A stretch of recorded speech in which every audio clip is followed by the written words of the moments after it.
Hello everyone, welcome back. Today we're going to be comparing two premium scopes from Primary Arms.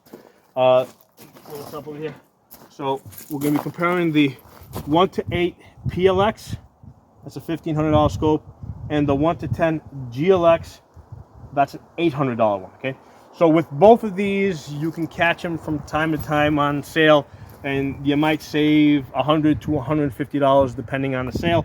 But that's what they're generally listed at: $1,500 for the PLX and $800 for the GLX. Okay, so what I'm going to do is I'm going to do a quick summary, and then we're going to go through it in detail. Okay, so these are I've done many videos on these two scopes in detail. So I kind of felt I should do a summary video. So first, let's talk about reticle. Okay, on the reticle, the GLX wins. It's got the M10 reticle. It's got an outer circle, which helps you, get on target faster. There's not that much of a difference between the M10 and the M8, other than that outer circle. Okay, they're both reticle. They're both available in the Raptor, which is basically a bullet drop compensator. They're both available in the mill grid, which is a mill-based system that you can also use as a bullet drop. So the main difference is that outer circle.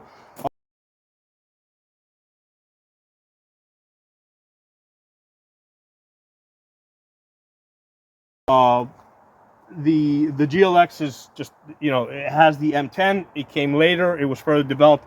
It's better. Okay, so GLX wins on the reticle. On size, PLX is a compact scope. It's a lot better. It wins there. We'll talk about that in more detail. On the turrets, okay, on the turrets, the PLX, it's more clicky, okay, versus the GLX, which appears to be a little bit softer. It's not that it's bad, it's just that one's clicky and the other one's a little bit softer, kind of a preference thing. I can get used to either. I think I prefer the clicky one versus the softer one. That's just me. They're both of these scopes, the reticles are in mils, and the turrets are also in mils, and that's important. You want your turrets and your reticle talking the same language.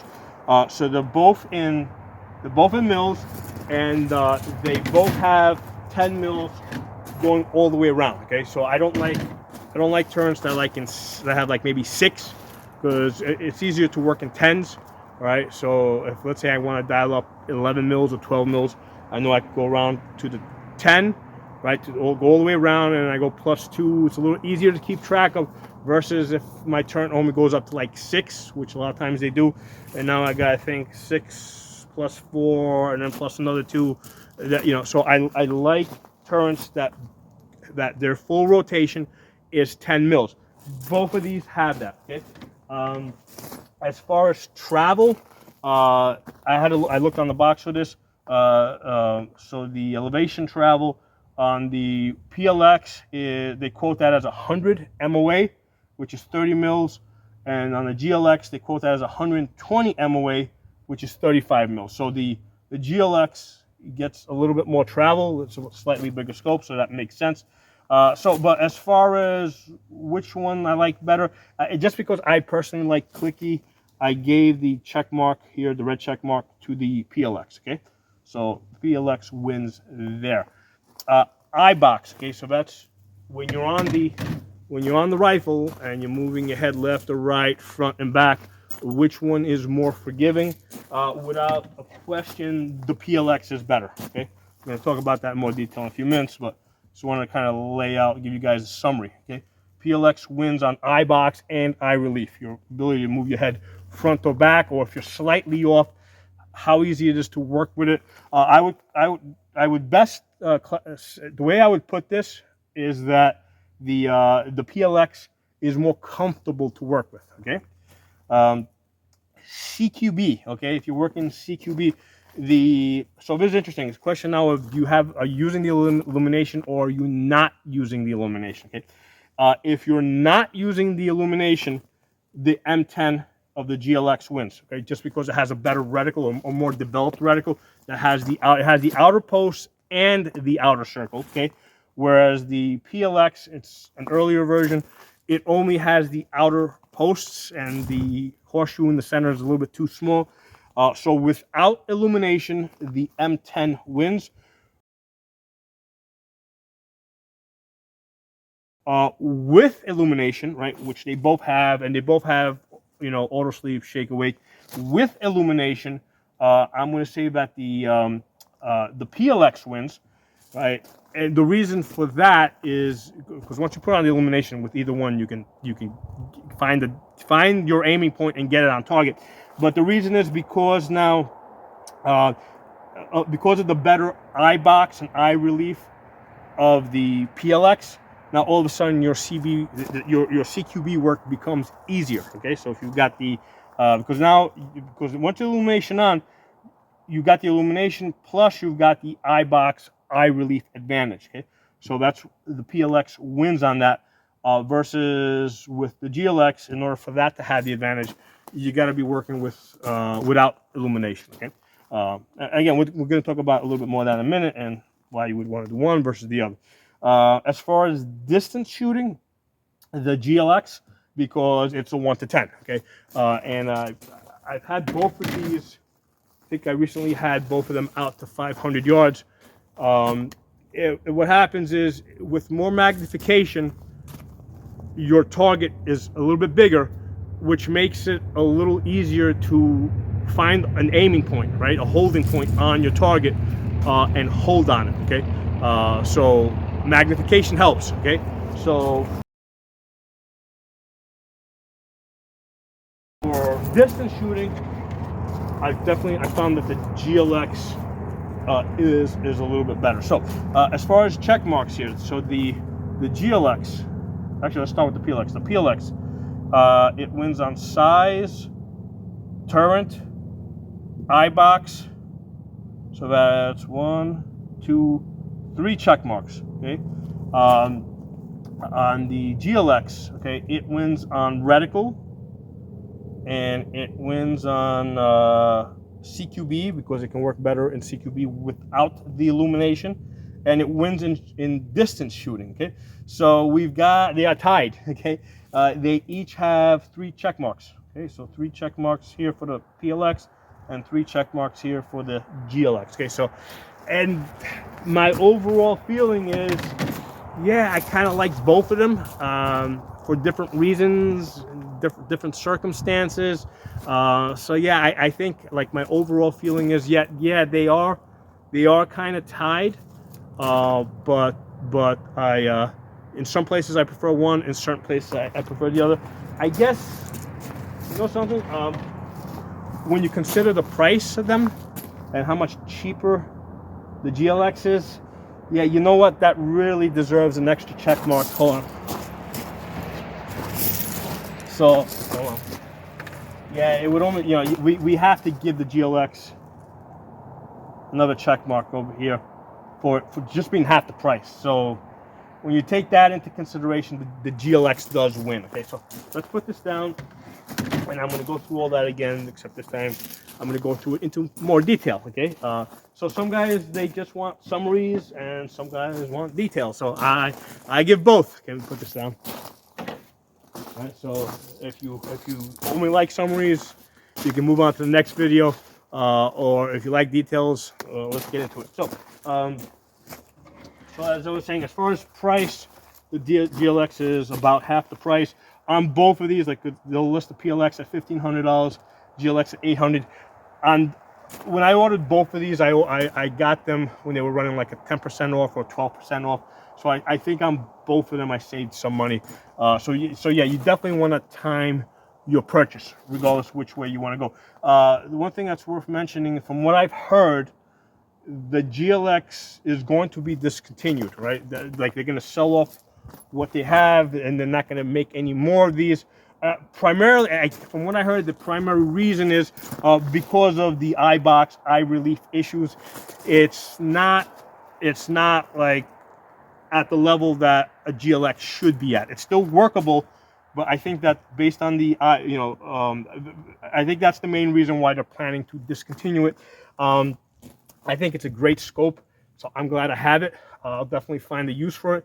I hope that the route that they take is to just improve on the eye box and eye relief issues for the GLX.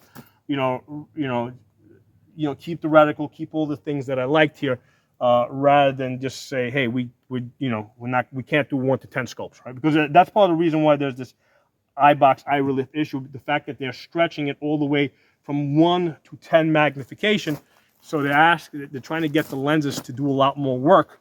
Okay, so yeah, it becomes difficult, and that's where they paid the price, right? When they try to go to that 10x. But for distance shooting, a definite advantage to be able to go up to 10x versus 8x. Okay, so what I'm going to do is let's do this. Let's talk about the reticle first. So on the reticle, and I'm going to include a video of these two reticles side by side, so you can see them when I'm working up close. You'll see that the M10, it has the inner horseshoe and the outer horseshoe, plus the posts that come in from the sides. The M10 is a much better reticle. The M8 of the PLX, it has everything that the M10 has except that outer horseshoe, and that really makes a difference in CQB if you're not using illumination. So it's not like I think the M10 is a continuation of the M8. They basically looked at the M8 and said, okay, how can we make this better? Okay, let's add an outer horseshoe, right? Because the M8, it had a small inner horseshoe, and then it had the outer posts. The outer posts, when you're looking in the glass, are just a little too far out, so that your eye really can't see those out. I mean, they're there, you gotta look for them, but they're a little too far out for your eye to really pick them up. So it's good to have both of them, outer posts and the inner horseshoe, to help guide your eye to the center so you can pick up your aiming point. Okay, so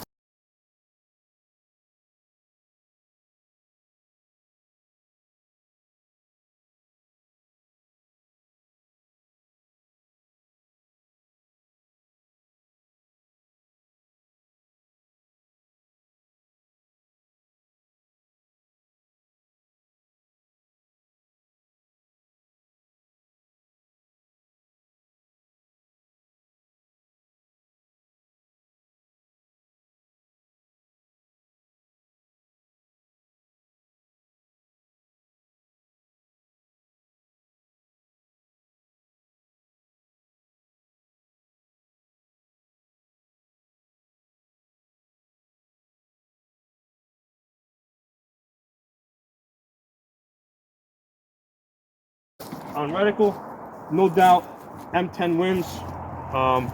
Like I said, I'm including an image of these two reticles side by side. Okay. On size, okay, PLX is definitely, without a doubt, the PLX is much smaller than the GLX. It's more, it really, the weight difference isn't that much. It's more a bulk issue. One of the issues that I ran into with the GLX is because a lot of the length is back here, right? Let me pull this up again. Right, from the turret back, you can see how there's a lot of length over here. So what the issue that I have with this is that, I had to push, because these both have the same mount. It's the aerial precision mount. It's really lightweight. It's like $60. I pushed this one all the way to the front, as far forward as possible, on the Picatinny of the upper receiver without going on the rail, right? And when I push it all the way to the front, when I have this stock in the position that I normally have it in, it's the eye relief isn't right. So I have to extend this a little further back so that I can just get on the gun and not see shadow. Okay, so that's an issue with this. I can't push this a little bit further. On the other one, on the PLX, because it's a little bit more compact, same exact mount from Aerial Precision. Okay, I in the front here, I don't actually have it all the way forward on the Picatinny rail. I think it's one slot back. You can see how I got more space here. I got this in my standard position here, and I can get on target without seeing, without seeing any shadow or anything. Okay, so that GLX being a little bit longer creates that issue. that you need to push this forward. Or maybe you need to get, one option would be to get a different mount that extends a little bit more forward, okay? So that's usually running into more money. So this is like a $60 mount that works pretty good. My solution to this, and this is specifically towards the size issue, I've ordered because I have a 20-inch AR-10. I got a 5-25 scope on that. I've ordered a 16-inch AR-10 upper, right? And what's going to happen is the AR-10 upper has a longer receiver, right? There's more Picatinny rail there. So what I'm planning to do is take this scope and put it on the AR-10, okay? So that's going to be more of like a battle rifle, right, with an LPVO on it. Because that's going to work. Because here's the thing: this scope is big for an AR-15. This scope is not going to be that big for an AR-10. Okay, so part of the summary of this video is that this 1-10 by 24 GLX is probably better suited for an AR-10 than an AR-15, even though it does work pretty good here. Now this is a 16-inch. Both of these are Palmetto 16 inches. Okay, these are exact same uppers, right? And they've both been on 18-inch uppers. One of the things with the PLX, because it's smaller, I had it on an 18-inch with Picatinny rail going all the way across Picatinny going all the way across the rail, and it was still manageable.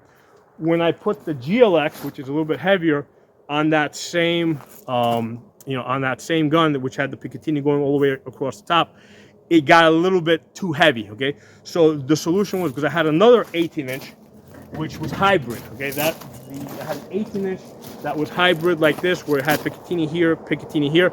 So the rail was a little bit lighter, and it works a lot better, okay? So if you're gonna put the GLX, this 1-10 GLX on an 18-inch, you'll be better off with it not having Picatinny here in the middle, because that adds weight. Get a hybrid or get a shorter rail. Now both of these scopes are 30 millimeter. Okay, so they both have the same thickness. It's just that the GLX is longer. You're not going to feel it like on these 16s, right? So these are both. So these are both 16s.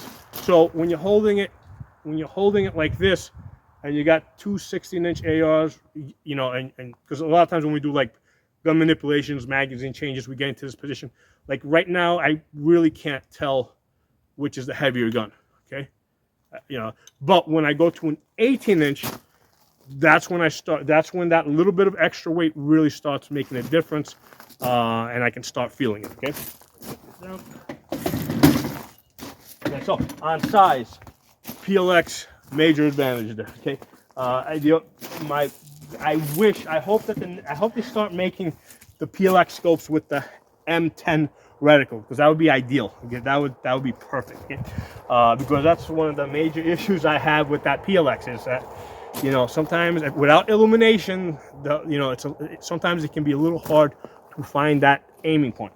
So let's move on to the turret. I want to talk about that in detail. So I already said that on the turrets, the PLX is a little bit more clicky. The GLX is a little bit softer. I personally prefer the clickiness. Although the softer, it's not like it's mushy where there's a lot of play. They both work. They're both good.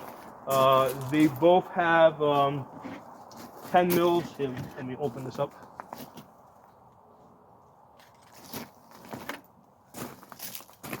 They both have pretty much the same numbers on the dial, right? So all the way around, it goes up to like 9.5, and then it goes back to 0.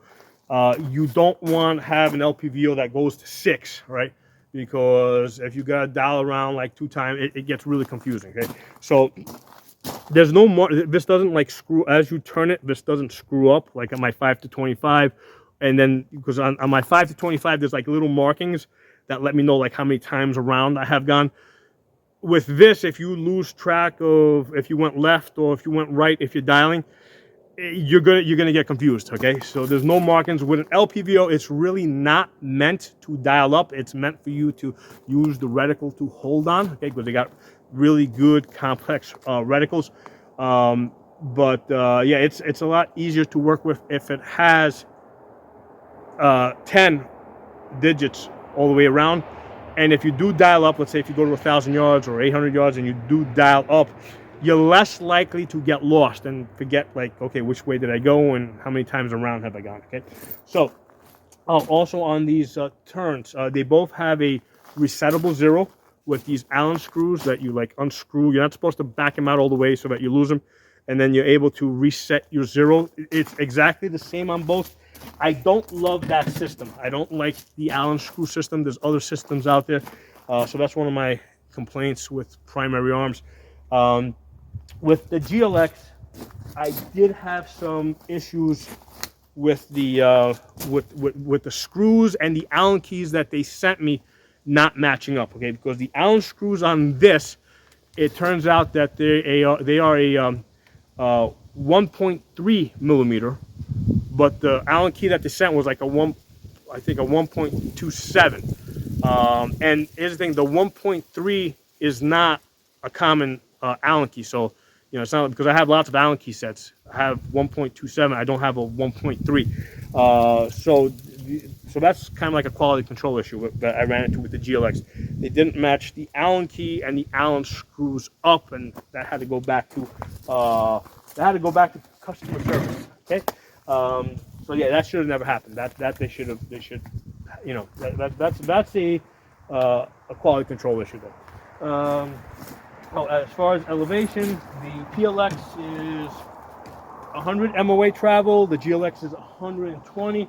That converts it to 30 mils on the PLX, 35 mils on the GLX. Here's the thing: I really wish that when it comes to mounts, because they both have the same mounts, right? I wish that 20 MOA mounts would be standard, okay? Because the way it is now, when you zero in the scope, if you do dial up with a zero mount, you're not able to use half of the elevation of travel on your turn, okay? So with the 20 MOA mount, you know, it adds, like in the case of these scopes, it would add, you would gain another 4 mils of travel, okay, or an additional 20 MOA of travel.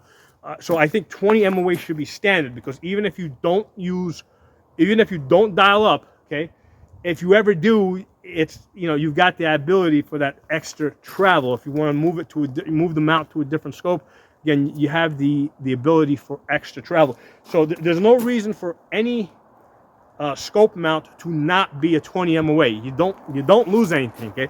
Now on my 5 to 25, put a 20 MOA mount on that. I wish 25 MOA and 30 MOA was more common.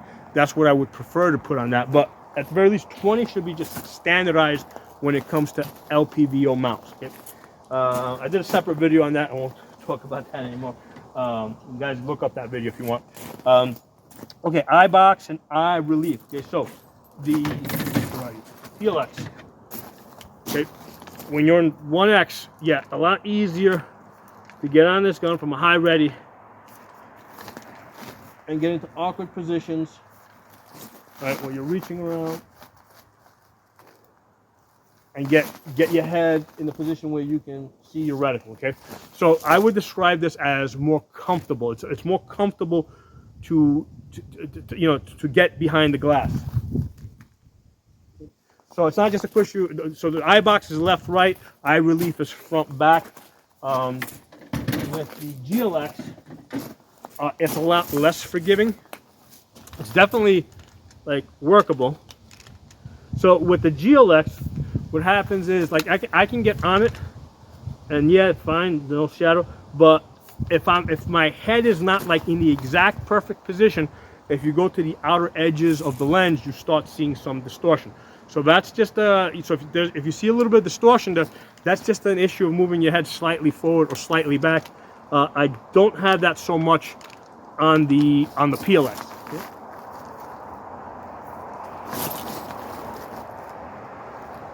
So this is how I test for eye relief and eye box.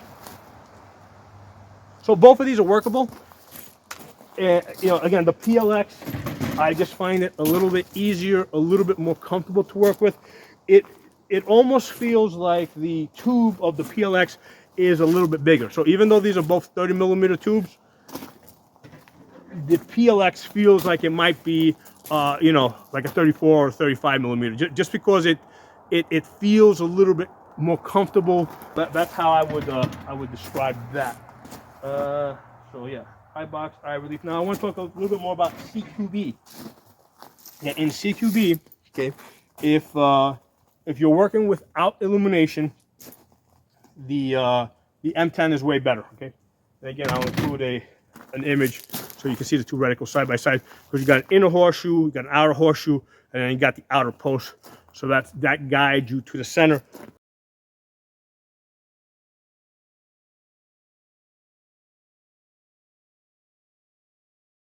With the PLX, again, if you've got no illumination, you've got this tiny little horseshoe in the middle, right? Which you can only use the outer posts to find, which the outer posts are a little too far out, and the horseshoe in the middle is a little bit too small. So sometimes if I'm moving and shooting, you know, creeping around corners, that kind of stuff, it can be a little bit hard to find that aiming point. Okay, so one of the solutions that sometimes people have is they'll increase the magnification from a 1 to a 1.5. They actually have a 1.5 setting on the dial over here. I think it's for that specific reason, right? Because they kind of expect people maybe to want to do that. I find it very disorienting, right? Especially if I'm moving through woods, you know, through uneven ground. The 1.5 is very disorienting to me. So I need to be in 1X, and like I said, the outer post is a little too far out, and the inner horseshoe is a little bit too small. Okay, so the M10 reticle definitely wins on that. However, once I turn on the illumination, right, they both work just as well. Okay, so when you go to illumination, they work just as well. They both have auto off, shake awake. So if you're not, you know, to conserve the battery, so if you put it down, you're not moving it, the battery's going to turn off. When you pick it up, the battery go back on. The problem with that is, even with the auto off, shake awake, they got the battery life is terrible on these. Okay, especially if you're moving around, right? If you have it on your back and you're moving all day, or if it's in the car and the car, it never goes to sleep, right? Because this thing is in constant motion. So it's going to be on. It's going to consume your battery. One suggestion might be that to keep it in like illumination setting 2. Okay, so in setting 2, you're not going to see it outdoors at all. But if you do go indoors into, let's say, a basement or something, right? Now you're going to have illumination. Okay, so you're not going to run the battery out by keeping as fast by keeping it on all day outdoors, right? And you're not going to be able to see it outdoors. But if you do happen to go indoors, you've got some illumination. Okay, so that's that. So those are the two ways of conserving the battery. Either keep it in setting 2, right, where you'll only be able to see it if you go indoors or at night, or just keep it off and just use the use the reticle, and only if you need it then you turn it on. Okay, so they both have auto off, shake awake. They call it auto live. That's what Primary Arms calls it, auto live. Now, in CQB, when you put the illumination on, right, if you plan to work, if you primarily intend to work with illumination, then the PLX has the advantage because it has better eye box and eye relief. Okay, so in CQB, right, with illumination on, given the better eye box and better eye relief, the PLX wins. Okay, however, if you intend to be working with illumination off, which is how I normally work, then the GLX with its M10 reticle wins. Okay, and distance shooting. Okay, so I've had these recently out to 500 yards. I mean, 10 magnification for over 8 magnification is an advantage. Okay, so basically I was shooting at a man-sized target. Actually, the target was belt to head size, right? So, which was great because it allowed me to use the auto ranging feature. Because the auto ranging on these, you can range from belt to head. So I love the primary arms reticles. I mean, they are combat reticles, okay? You know, so they have stuff like that in it.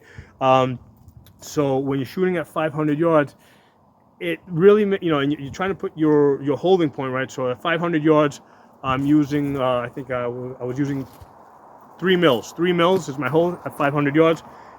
It's a lot easier to take the line, right, the mill line, and center it on your target, you know, so that you got the same amount of space on both sides when the target that you're seeing in the glass is slightly bigger. Same target now with the 8X, which was slightly smaller. It was a little bit harder to center because I couldn't see the edge as well. So having a slightly bigger target gives you a gives you an advantage at 500 yards. Okay, so